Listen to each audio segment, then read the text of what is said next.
this reality of universal design speaks to the fact that it's not just going to benefit one group, it's actually going to benefit all groups, right? Because as I was joking a second ago about anybody can use a fidget spinner if you want to use the fidget spinner. The reality is folks can benefit from having a dark contrast on their screen, even if they're not neurodivergent. They can benefit from closed caption, even if they're not deaf, hard of hearing.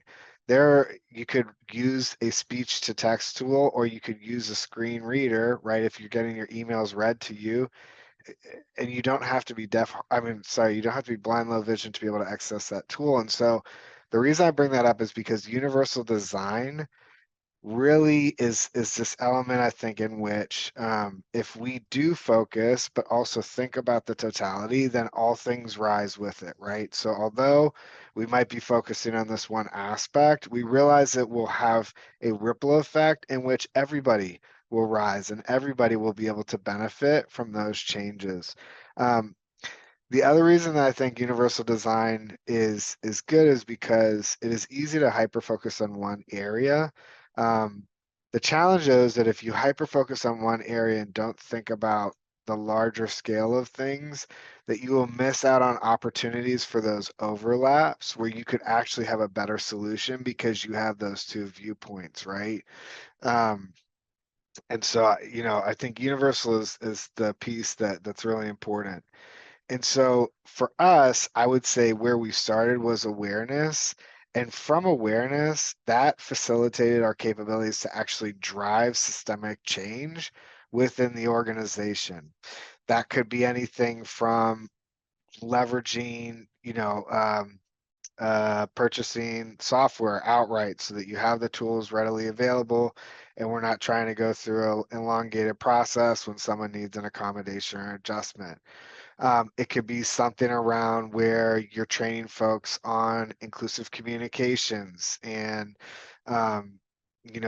that just expedites so that when we are in office, we're thinking about everybody within the team, and where project work's a little bit different once folks are actually there, especially if you have someone who's not always going to raise their hand and say, yes, you know what, actually, I want to take the lead on that. I think I'd be really good on this app dev project, or I think I could probably do this from a new process flow perspective on funds related transactions.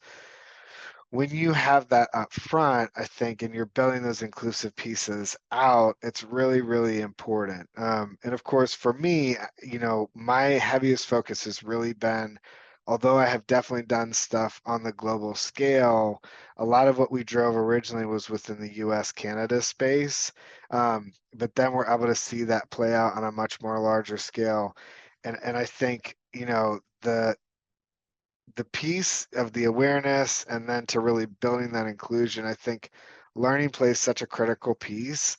And for folks to be able to have resources like Aperian resources, I know you all have quite a lot around building out inclusive teams, thinking cross-culturally, your own profile from a cultural aptitude perspective.